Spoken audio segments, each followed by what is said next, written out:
Hello everyone, welcome to the new series of Ancient History. In this series, we are going to cover your entire ancient history syllabus as per the UPSC perspective. And what we are going to do is, we will be studying your NCERT basics plus some other relevant material जो कि आपका value addition होगा सिर्फ और सिर्फ UPSC perspective से, right? And then I'll be dealing with certain PYQs, prelims as well as mains.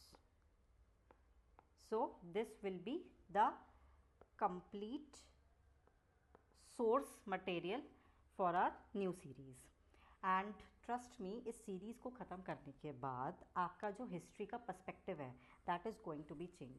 Trust me, आप जो हिस्ट्री को मगिंग अप और डेट्स एंड रटाफिकेशन से डील करते हैं ना, जो उससे रिलेट करते हैं, वो सब नहीं होगा. आपका पर्सपेक्टिव बदल जाएगा. You will love to learn history. आप अपनी डेली लाइफ से हिस्ट्री को लिंक करने लगोगे और आपको हिस्ट्री का पर्पस समझ आएगा. तो I hope you have understood very well the agenda of this series. So थोड़ा सा विश्वास रखते हुए मुझ पर प्लीज़ अब हम सीरीज़ को स्टार्ट करते हैं. Well, let's start with the history. What is history? अगर मैं हिस्ट्री की बात करूं तो हिस्ट्री है क्या? हिस्ट्री जो चीज़ हमारे साथ हो चुकी है, जो भी हमारे साथ घटनाएं घटी हैं, तो उन सब चीज़ों को हम हिस्ट्री बोलते हैं. गड़े मुर्दे उखाड़ना, सिंपल सी लेमैन लैंग्वेज में अगर हम कहें तो. लेकिन हिस्ट्री पता कैसे चलती है? आप प्रूव कैसे करोगे कि कोई चीज़ हुई है हमारे साथ, कि ऐसा कुछ था जो हुआ है? तो वो किस बेसिस पर होता है? वो एविडेंसेस के बेसिस पर होता है कि हाँ, कुछ ऐसे एविडेंसेस, हमें कुछ ऐसे सबूत प्राप्त हुए हैं जिससे हम कह सकते हैं कि हाँ, ऐसी कोई चीज़ हुई थी. अब उसकी अलग अलग टेक्निक्स होती हैं. जैसे एक्सकवेशन हो गया, आपने खुदाई कर ली सिंपल, और जब आपने एक्सकवेशन किया तो आपको कुछ टूल्स मिले होंगे, जैसे पॉटरीज हो गई या कोई भी चीज़. फिर आपने उनकी कार्बन डेटिंग करी, कार्बन की हेल्प से उनकी एज को आपने रिकॉग्नाइज़ करा कि ये है. फिर पैलियोंटोलॉजी है, बहुत सारी चीज़ें होती हैं. उन चीज़ों में हम धीरे धीरे डिस्कशन आगे बढ़ाएंगे. लेकिन जो हमारा मुद्दा है वो आज का क्या है कि जो हिस्ट्री हमें पढ़नी है, वो हिस्ट्री के कौन से फेज़ को हमें पढ़ना है, वो है हमारी प्री हिस्ट्री. अब वो प्री हिस्ट्री होती क्या है? तो उसके लिए आपको ज़रूरी है समझना कि एविडेंसेस जिनकी मैं अभी बात कर रही थी, जिनसे हम हिस्ट्री का पता लगाते हैं, वो दो तरीके के होते हैं.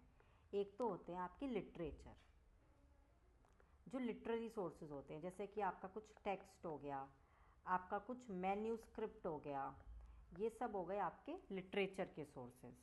कुछ एविडेंसेस होते हैं जो आपको आर्कियोलॉजिकल एक्सकवेशंस में मिलते हैं, जो हम टूल्स देखते हैं. हमारे टूल्स हो गए, हमारी पॉटरीज हो गई, या फिर कुछ ज्वेलरी हो गई ऐसी, या कुछ ऐसे स्टैचूज़ हो गए. जैसे राम मंदिर में आपने देखा होगा कि खम्बे मिले थे, राइट?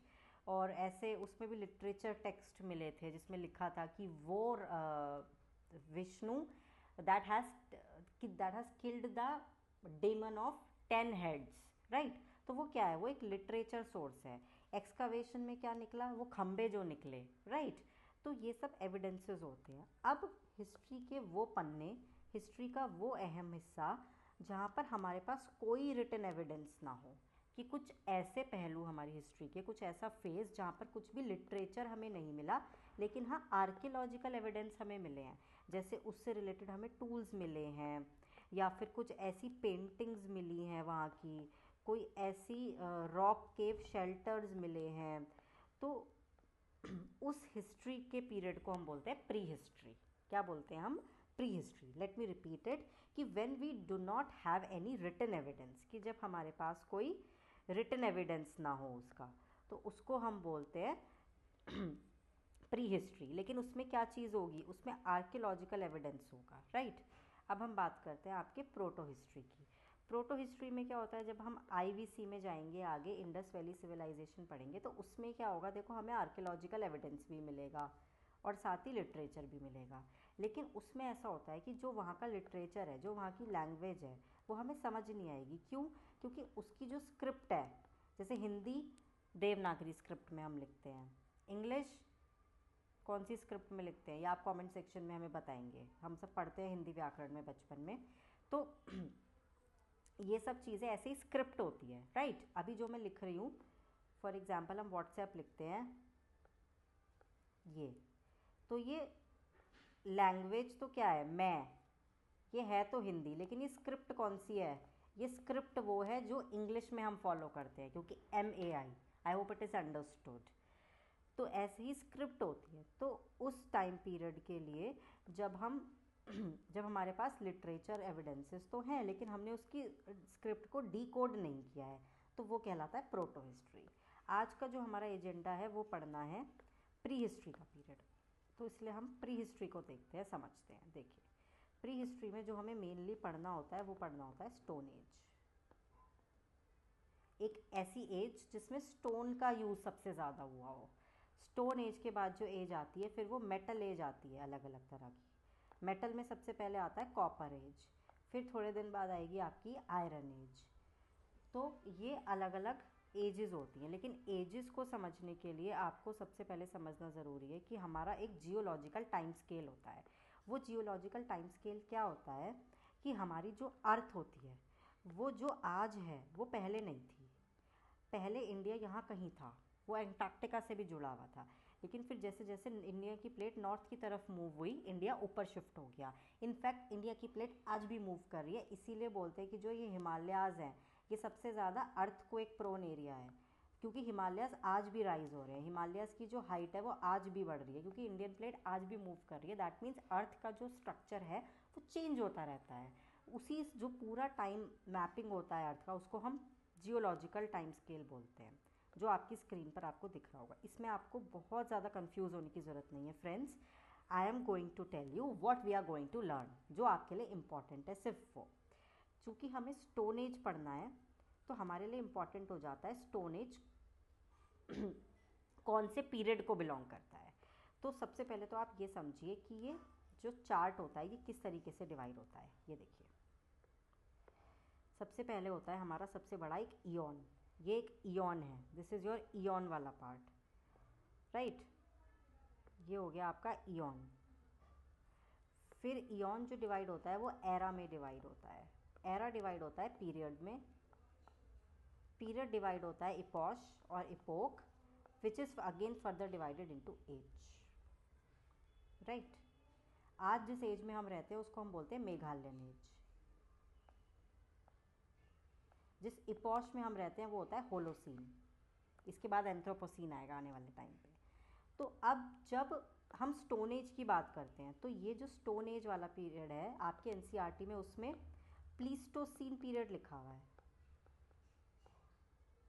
लेकिन प्लीस्टोसीन एक्चुअल में पीरियड नहीं है। प्लीस्टोसीन जो है ना वो एक इपॉश है।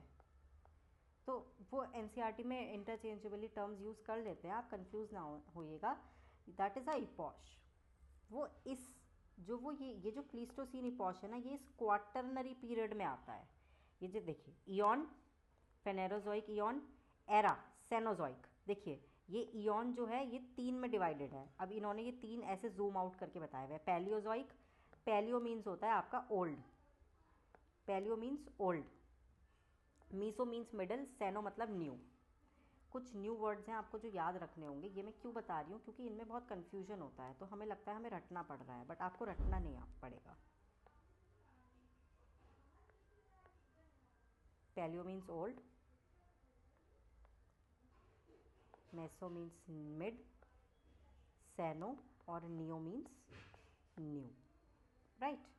तो जो ईयन था फेनेरोजोइक वो डिवाइड हो गया एरा में। जिस एरा में हम रह रहे हैं that is your Cenozoic era, new era. अब ये सेनोजोइक एरा भी आगे अलग अलग पीरियड्स में डिवाइड होगा। हमारे लिए जो काम का पीरियड है वो है क्वाटरनरी, क्योंकि हमारी जो इंडिया और भी जो सारे चेंजेस जो सबसे ज़्यादा हुए हैं वो इस पीरियड में हुए हैं। अब ये क्वाटरनरी पीरियड भी फिर एजेस में इपॉश में डिवाइड होता है। अब ये जो इपॉश होगा उसमें सबसे पहले हम पढ़ेंगे प्लीस्टोसीन, फिर उसके बाद आएगा करंट वाला होलोसीन जिसमें हम अभी रह रहे हैं। फिर ये फर्दर ये अलग अलग इपॉश भी एज में डिवाइड होंगे। जिस एज में हम रह रहे हैं वो अभी मेघालयन एज है, उससे पहले कुछ और रही होगी, ठीक है। तो जो ये सब जो मैंने आपको खिचड़ी पकाई है वो क्यों पकाई है, ताकि आपको कन्फ्यूजन ना हो, आपको क्लैरिटी बनी रहे कि ये चीज़ें हैं जिसमें अभी हम रह रहे हैं। और अब आपका आई एम डेफिनेटली श्योर अब आप कंफ्यूज नहीं होंगे, क्योंकि आपको इनका मीनिंग समझ आ गया है। जब एक बार मीनिंग समझ आ जाता है तो कन्फ्यूजन नहीं होता। सेनोजोइक एरा हो गया आपका, फिर क्वाटरनरी पीरियड हो गया, अब उसमें प्लीस्टोसीन इपॉश हो गया। ठीक है, तो अब ये जो प्लीस्टोसीन इपॉश था ना, इसी में एक एज थी जिसको हम बोलते हैं स्टोन एज। इसी में जो एज थी उसको हम बोलते हैं स्टोन एज। अब से लगभग कितने साल पहले, ये देखिए 20 लाख साल पहले जो स्टोन एज की शुरुआत हुई, वो कितने साल पहले शुरुआत हुई थी? 20 लाख साल पहले शुरुआत हुई थी। और ये जो मैं आपको बोल रही थी, ये क्वाटरनरी क्यों इंपॉर्टेंट है? क्योंकि इसी में ही ह्यूमन का सबसे ज़्यादा इवोल्यूशन हुआ है। जब हम आगे आगे एजेस पढ़ेंगे तो हम देखेंगे कैसे हम बंदर से होमो सेपियंस, इंसान की तरफ हम बढ़े हैं, राइट। तो ये पूरा इंट्रोडक्शन देना इसीलिए ज़रूरी था कि आपको पता हो कि हमारा ओरिजिन क्या है, हमारी शुरुआत कहाँ से हुई है। तो जब हम प्री हिस्ट्री की बात करते हैं तो प्री हिस्ट्री आपको पता चल गया कि रिटन एविडेंसेस नहीं होते, केवल आर्कियोलॉजिकल एविडेंसेस होते हैं। और स्टोन एज एक ऐसा टाइम पीरियड है जो कि बहुत ही ओल्ड टाइम पीरियड है, प्लीस्टोसीन को बिलोंग करता है ये। और ये जब इंडिया में स्टोन एज था तो उस टाइम पर आइस एज था। ये आइस एज के साथ हमारा कंट्रास्ट करता है, यानी कि उस टाइम पे बर्फ़ की चीज़ें बर्फ़ चारों तरफ इतनी ठंडी होती थी। तो अब ये स्टोन एज भी 3 पार्ट्स में डिवाइड होता है। कितने पार्ट्स में? 3 पार्ट्स में, palaeozoic, palaeolithic, mesolithic and neolithic. Palaeo मैं आपको बता चुकी हूँ, ओल्ड। Lithic means stone. तो वो स्टोन एज जिसमें बहुत ओल्ड स्टोन होते थे, फिर मिडल आए, फिर न्यू आए। अब हम ये जो ओल्ड, न्यू और मिडल कैटेगराइज करते हैं, ये किस अकॉर्डिंग कैटेगराइज करते हैं? उनके टाइम जोन से। जब हम कार्बन डेटिंग करते हैं तो हमें उससे उसकी डेट्स का पता चलता है कि वो कितने साल पहले की होगी। जैसे कि ये 20 लाख साल पहले रहा होगा, बिफोर कॉमन एरा, ये 1 लाख, और ये सबसे लेटेस्ट है। फिर जब स्टोन एज ख़त्म हुई तो हम गए कैल्कोलिथिक की तरफ, that means your copper age, जिसमें आपका कॉपर का यूज़ होना स्टार्ट हुआ। आप खेतरी माइंस करके एक जगह है राजस्थान में, वहाँ पे अबंडेंट अमाउंट में कॉपर मिलता था। तो ये आपका इंट्रोडक्शन है स्टोन एज का। नेक्स्ट वीडियो में हम पूरी स्टोन एज को कवर करेंगे, मतलब बेसिकली पूरी स्टोन एज को हम आपको कवर करके बताएंगे, स्पेशली पैलियोलिथिक, क्योंकि पैलियोलिथिक भी अपनी 3 पार्ट्स में डिवाइड होती है। लेकिन उससे पहले मुझे आपको ये समझाना है दैट ये सब हम पढ़ क्यों रहे हैं, कि मैम क्यों पढ़ना है। तो sir and ma'am, this is your answer.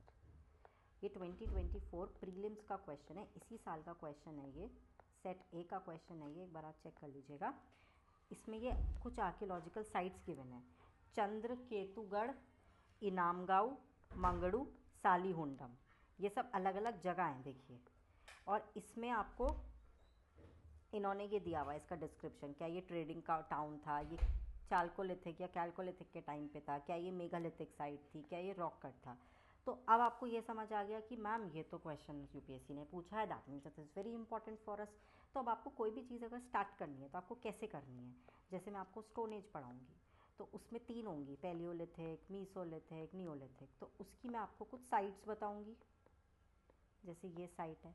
अब उस साइट्स की हम टूल्स पढ़ेंगे कि इस एज में ये लोग यहाँ पे टूल्स करते थे, इसकी लोकेशन क्या है, और अगर इसमें फूड था उस टाइम पे तो हम फूड क्रॉप्स पढ़ेंगे, या कुछ और ख़ास बात, कोई भी रिवर, किस रिवर वैली का ये पार्ट है।